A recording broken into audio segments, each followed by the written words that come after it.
लोग जान जाएंगे वो सब जो उन्हें करना ही है। और कई तरीके से आपको जरा सा हिंसक बनना पड़ेगा। पवित्र पुस्तक कहती है हिंसक राज्य को जबरदस्ती लेते हैं। मेरा ख्याल है इस वचन का मतलब हमारी समझ से कहीं ज्यादा है। कई बार लगा मुझे हिंसक होना चाहिए,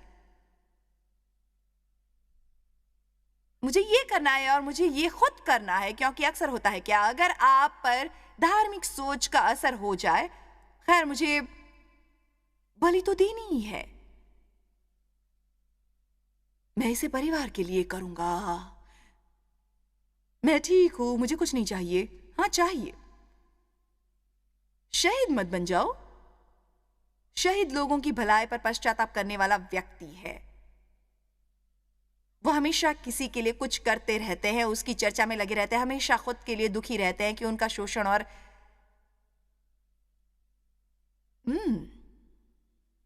इस्तेमाल किया गया है। शायद मुझे इसे प्रचार करना चाहिए। कम से कम वहां 3 लोग हैं।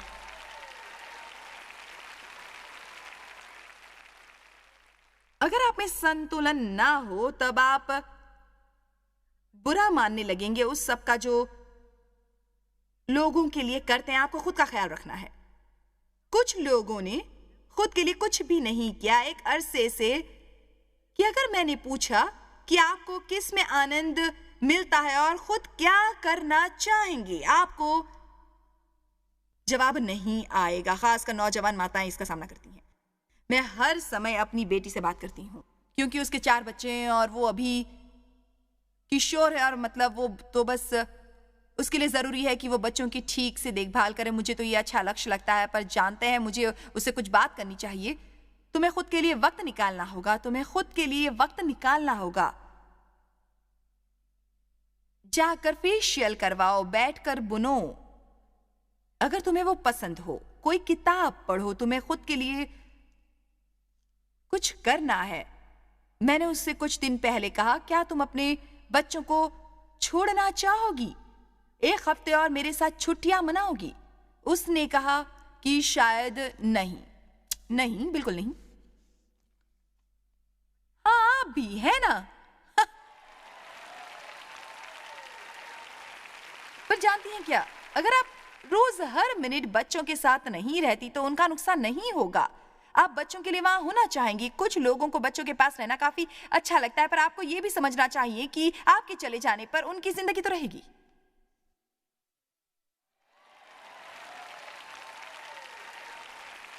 तो ये क्या है? यह है संतुलन, संतुलन, संतुलन, संतुलन, संतुलन। अब क्या करना चाहते हैं? उसके लिए समय निकालेंगी। सुनो, मेहनत करता हूं, पर आपको कुछ बताना चाहूंगी। मैं जब यहां से जाऊंगी तो अपनी कॉफी में क्रीम जरूर डालूंगी।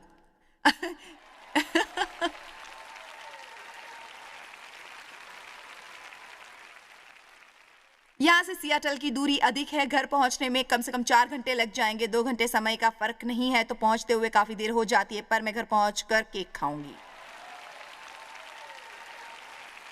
और कल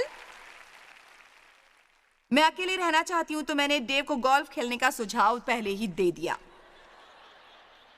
मुझे याद है कि इन कॉन्फ्रेंस से घर लौटने पर इतना नाराज हो जाती थी और डेव गोल्फ खेलने चले जाते थे, और मैं पूरे दिन बैठे बैठे दुखी होती रहती थी। सप्ताहांत को लोगों में प्रचार करने के बाद मैं घर जाकर पूरे परिवार पर दुख मनाती, खुद को ही पसंद करने वाली, अकेले ही वक्त बिताना चाहती। जानते, कल मैं वो करूंगी जो भी मुझे करने जैसा लगेगा।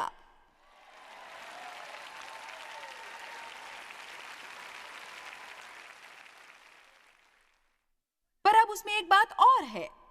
ऐसी बातों पर मैंने एक सीमा बांध रखी है। सोमवार सुबह मैं अच्छे फल देना शुरू करूंगी।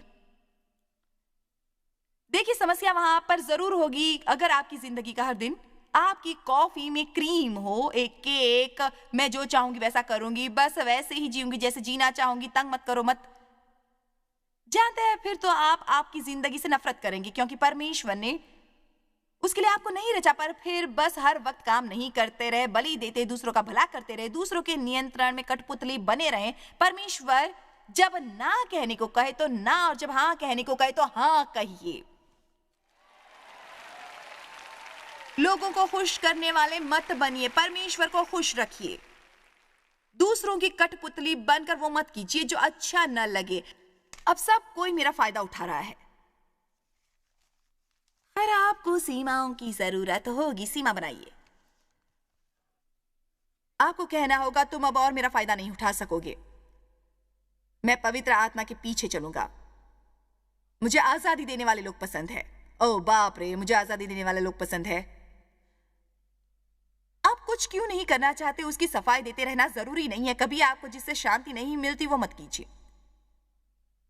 बेटी ने पूछा कि मुझे मेरे बर्थडे पर क्या चाहिए और हमने 2 या 3 चीजों की बातें की और मैंने कहा ऐसा हम करें, शायद एक साथ पूरा दिन बिताएं, शायद हम जाकर मसाज करवाएं। तो हमने योजना बनाई।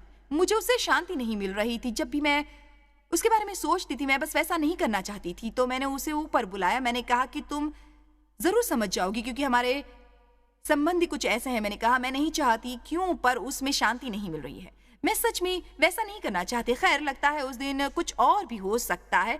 ये सब सोचने की जरूरत भी नहीं। मुद्दा ये था कि मुझे वो ठीक नहीं लग रहा था और वो समझ गई। कहने लगी नो प्रॉब्लम, जो भी आप करना चाहें वो करें।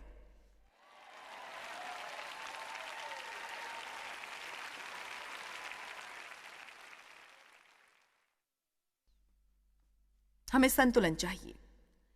सबत के दिन आपको आराम चाहिए, हंसी, परमेश्वर का काम, परिवार का आनंद, अपने लिए कुछ विशेष कीजिए। जानते हैं क्यों? क्योंकि आपको आवश्यकता है। हम किसी तरह के अभिमान की अवस्था या गर्व करने नहीं लगेंगे जहां हम सबसे बेहतर हैं और दुनिया के खास व्यक्ति हैं जिनकी सेवा लोगों को करनी चाहिए। मैं चाहती हूं कि सुनिए जो कहने जा रही हूं। आप खुद की देखभाल नहीं कर सकते तो दूसरों की देखभाल क्या करोगे? कभी नहीं कर सकते।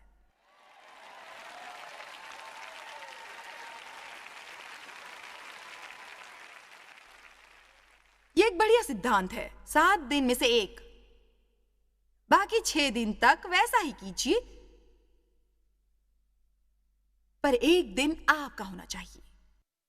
एक कारण है लोगों की उनकी जिंदगी से नफरत करने लगते हैं क्योंकि सब कुछ बस वही पुराना, वही पुराना, वही पुराना, वही पुराना, वही वही वही।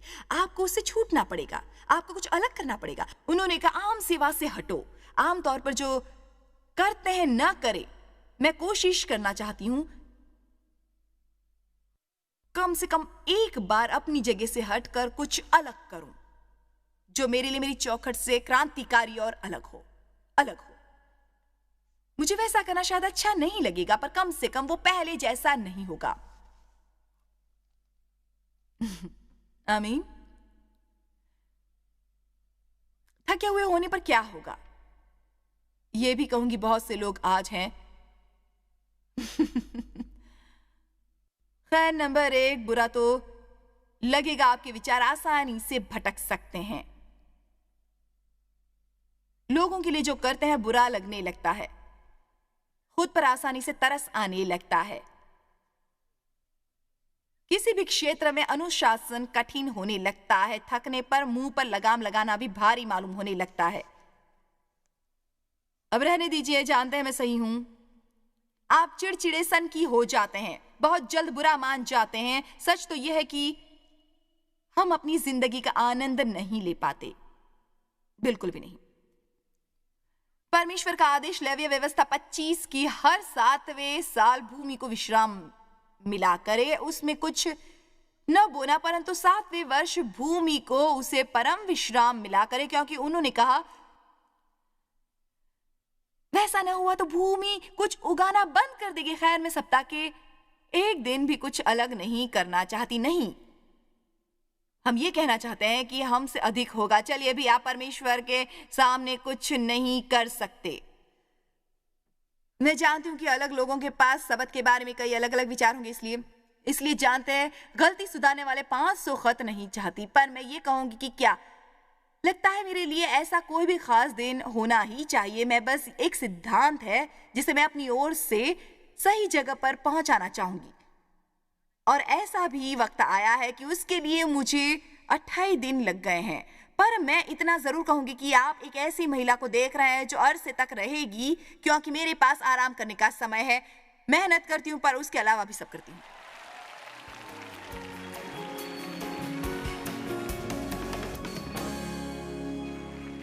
और आपसे मैं कुछ जरूर कहूंगी, अगर आप पूरे कॉन्फ्रेंस में बैठे रहे तो थक जाएंगे, क्योंकि आप इतना कुछ अपना लेते हैं, यहां पर असर करने लगता है। इन कुर्सियों पर बैठे बैठे उतने घंटों तक आपको थका ही डालता है। और जानते हैं कि आपको ज्यादा तब मिलता है अगर आप उसमें से थोड़ा सा समय बचाकर रखें और फिर सोख लें, आराम करें और उसका पूरा फायदा उठाएं। अक्सर मुझे लगता रहता है कि हमारे समाज में अब कोई गहराई बची ही नहीं है। लगता है जैसे सब हर चीज की ऊपरी परत को छूकर निकल रहे हैं। जिंदगी में तेजी से गुजरते हैं। आज हम कॉन्फ्रेंस में गए, शानदार था, पर अगले हफ्ते मैंने जो सिखाया उसका क्या? जानते, अगर आपने उस पर ध्यान नहीं लगाया या नहीं सोचा, फिर सलाह चाहिए, रुकिए और शांति से सोचिए। लोग आज ज्यादा गहराई में जाना नहीं चाहते क्योंकि सब लोगों में हड़बड़ी मची हुई है। आपको पता होगा कि हड़बड़ी में गहराई नहीं पा सकते। कईयों की जिंदगी में वचन बेअसर होने का कारण यह भी है कि हमारे पास कितना कुछ है और हमें अपने ज्ञान पर गर्व है, पर वो हमारे भीतर नहीं बैठ रहा। पवित्र पुस्तक के अनुसार परमेश्वर के वचन जब आपके दिल में घर करेंगे तो आत्मा को बचाने की शक्ति देंगे। हम उद्धार की बात नहीं कर रहे हैं, आत्मिक परिपक्वता की बात कर रहे हैं, पर वचन को गहरे जमना है, आपके दिल में लगना है। खैर, मैं जैसे एक बीज बोने वाली हूं, मैं बस वहां बीजों को छींट रही हूं। मेरा मतलब, मैंने इतना कुछ कह डाला है कि किसी को भी मेरी बात समझ में नहीं आएगी। इसीलिए उन संदेशों को रिकॉर्ड करना अच्छा होता है, क्योंकि आपके यहां से जाने के बाद, वाह मुझे ये चाहिए था, वो यार यही चाहिए था। पर मैं आपसे कुछ कहना चाहूंगी, शायद मेरे कहने का 10% भी आपको याद रहेगा, क्योंकि हर बार जब हमारा दिमाग कमरे से गया तो मैंने जो कहा आपको नहीं मिला। मतलब आप बाहर जाकर कुछ खाने लगेंगे, आपने घर साफ किया, आप ये सोच रहे हैं कि आपको घर जाकर कैसे पेश आना है, क्या करना है, अगर उन्होंने आपके कहे अनुसार कोई काम नहीं किया।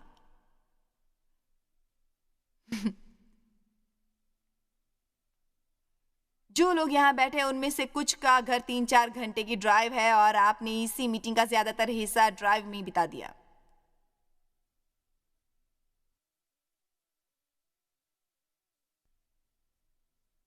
हमारे जीवन में कुछ संतुलन की जरूरत है। नहीं क्या, हमें जमीन से जुड़े रहना चाहिए, पवित्र पुस्तक के अनुसार परमेश्वर के प्रेम में जुड़े रहना चाहिए, परमेश्वर के वचन में जुड़े रहना चाहिए, यीशु से गहरे जुड़े रहना चाहिए, जुड़े हुए। हमें जड़ों की बहुत जरूरत है। आप कुछ जान नहीं सकेंगे अगर आप ऐसा नहीं कर रहे। हम नहीं जानते कि भला राज्य है क्या अगर हम में धार्मिकता नहीं है, शांति, खुशी और अच्छे संबंध नहीं।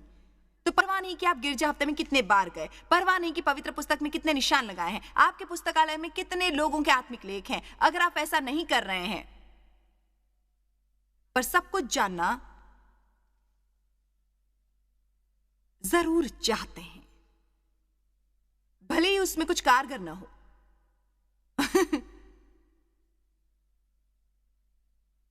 मुझे कुछ 30 साल पहले परमेश्वर के प्रेम पर बोध चाहिए था। मैंने मेरे लिए परमेश्वर का प्रेम 1 साल तक पढ़ा, कुछ 10-12 साल पहले।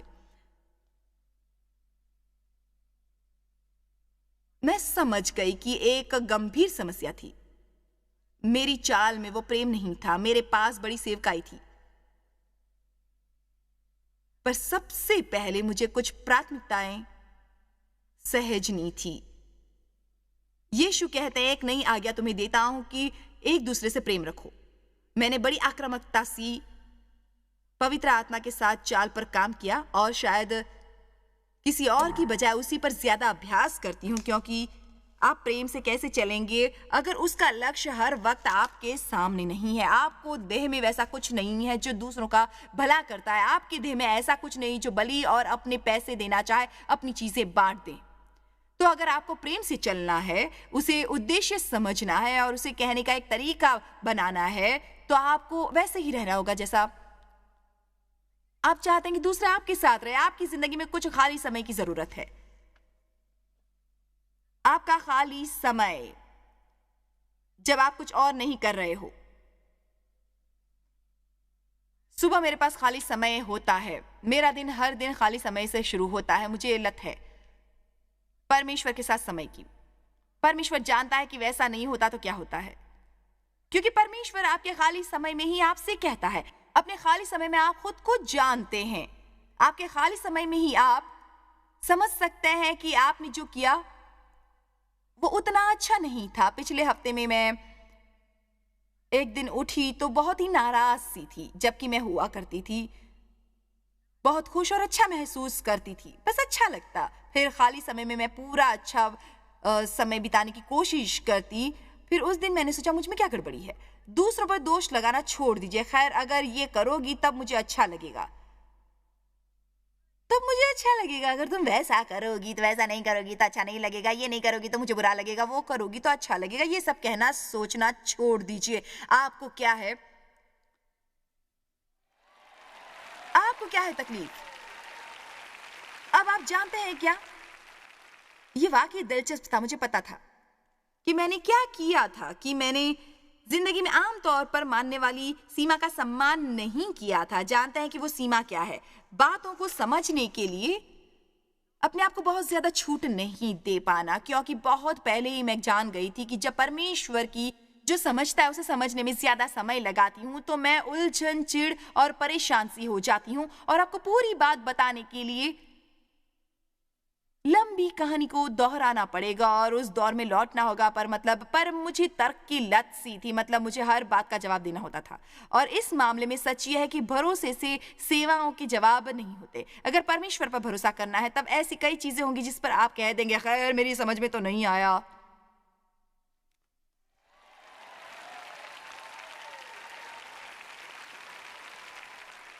हर बात पर सोचना, खोजते रहना और ध्यान लगाना ठीक नहीं है। केवल जिससे परमेश्वर मुझे सिखाता है मेरी सीमाएं, तब जब मैं उलझने या परेशान होने लगूंगी, काफी आगे निकल गई। अब मैं वहां हूं जिसे परमेश्वर जानते हैं पर अभी बताना नहीं चाहते और मुझे वहां से हटाना चाहते हैं। तेरा भरोसा है, सोचिएगा, लगता है यह आपके लिए अच्छा संदेश है। मैं बताना चाहूंगी कि दरअसल क्या हुआ था। हमारे सामने कुछ ऐसी स्थितियां आई जब हमारे एक मित्र के साथ कुछ दुखद घटना घटी उनके जीवन में, और पहले से मैं पार हो गई, कितनी भी दूसरी समस्या सामने आकर खड़ी हो गई और भाई मैं उसे समझने में उलझ गई। खैर ये कैसे हुआ समझ नहीं आ रहा। वो अच्छे लोग थे और मैंने डेव से उसकी बात की तो सभी जवाब मेरे सामने आ गए और मैं उस पर नाराज हुई क्योंकि मेरे पास जवाब नहीं थे। सब कुछ जल्दी ही ठीक हो जाएगा और मैं तो जैसे मैं जानती हूँ।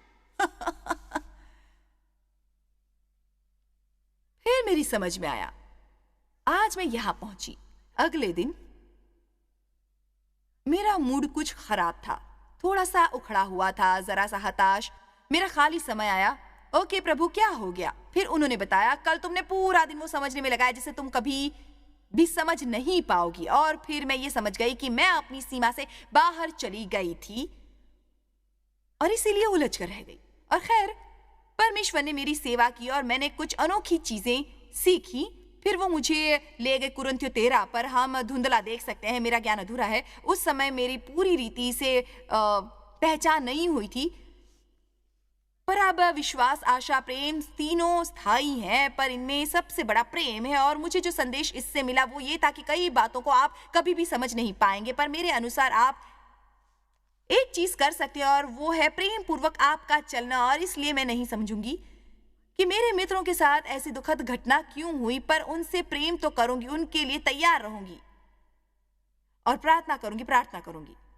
तब उन स्थितियों में प्रार्थना करूंगी। हमें भूलना होगा कि हम सब समझ सकते हैं। नीति वचन 3 कहता है, तू अपनी समझ का सहारा न लेना, संपूर्ण मन से यहोवा पर भरोसा रखना, उसी को स्मरण करके सब काम करना, तब वो तेरे लिए सीधा मार्ग निकालेगा। अपनी दृष्टि में बुद्धिमान न होना। फिर उसके आगे कहती है, ऐसा करने से भला चंगा होना। कुछ लोगों की जिंदगी इसलिए बिगड़ती है क्योंकि जो समझ नहीं आता उन चीजों को भूल नहीं पाते। अब बड़ी बुद्धि और दुष्ट दुनिया में रहते हैं और अधिकतर पृथ्वी को श्राप मिला है और दुनिया में पाप का सिद्धांत काम करता है। परमेश्वर न्यायी है, पर कई बार हमारे साथ जो होता है वो अन्याय है। मैं आपको कुछ बताना चाहती हूँ, हम सब अनंत जीवी हैं और परमेश्वर के वचन अनुसार जीना है हमें। खैर, हमें जो अनुभव हुआ है वो 10% भर है। भाई, मैं इसे जल्द पूरा करना चाहूंगी, पर मुझे लगा जैसे परमेश्वर ने कहा, अगर कोई बात नहीं बनती आपके हिसाब से यहाँ जो मेरे वचन में दिया है, मतलब ये नहीं कि जो वो पूरा नहीं होगा, उस दौर के दूसरी तरफ शायद जो सब पूरा हो रहा होगा।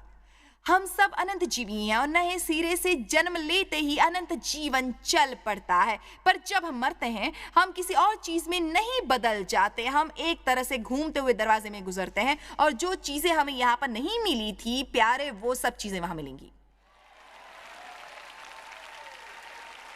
जानते, पवित्र पुस्तक कहती है एक ही पल में पलक झपकते ही हम सब बदल जाएंगे।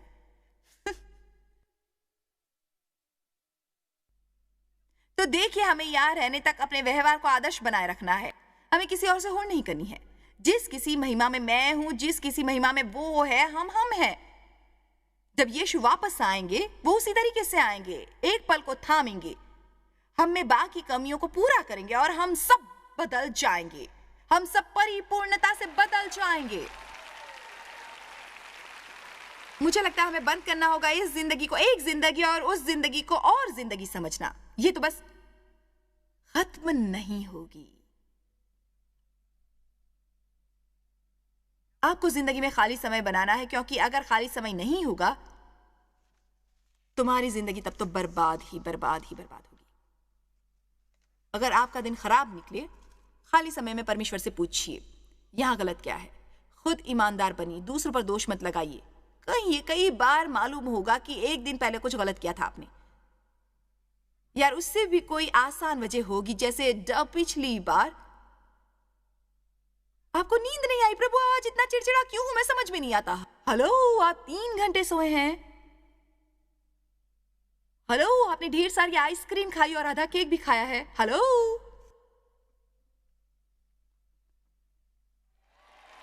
चलो भी,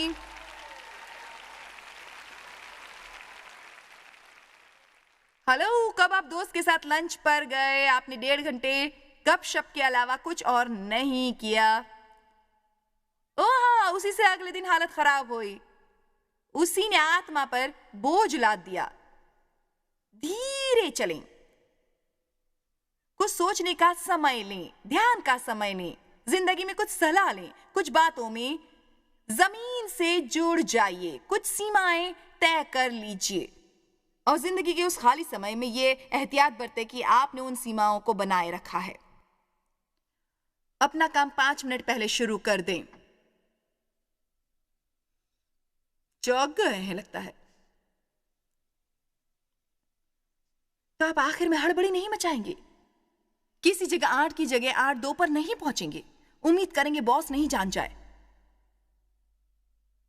मिलने से पहले वक्त रखें, ऐसा फोन ना उठाएं जिससे आपको देरी हो जाए।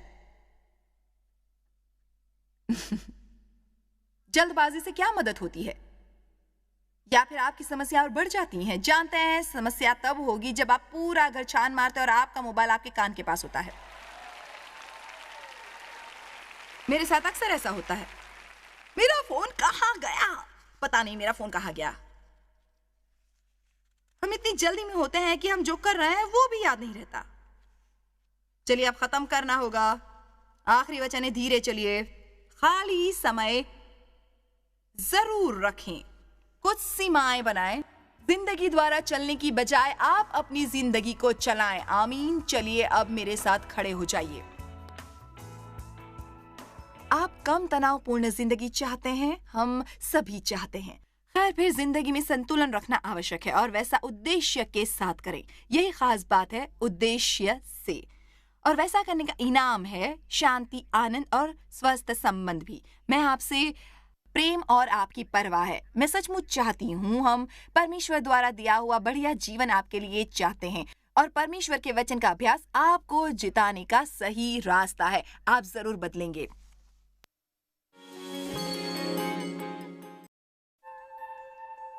जॉय स्माइल मिनिस्ट्रीज में आप हमारे लिए कितने अहम हैं, इसका आपको अंदाजा नहीं। हम आपके आभारी हैं और हम धन्यवाद करते हैं अपने सब मित्रों और सहयोगियों का कि उन्होंने इस विश्वव्यापी सेवकाई को संभव बनाया। मिलकर हम भूखों को खिला रहे हैं, गरीबों को पहना रहे हैं और कई देशों में सुसमाचार पहुंचा रहे हैं। कृपया हमसे संपर्क करें या विजिट करें jmmindia.org पर। आज ही अपनी प्रार्थना के अनुरोध बताने के लिए, हमारे साधनों के बारे में और जानकारी और जॉयस की सभाओं का शेड्यूल जानने के लिए और हमारे सहयोगी बन जाएं दुनिया भर में मसीह का प्रेम बांटने के लिए।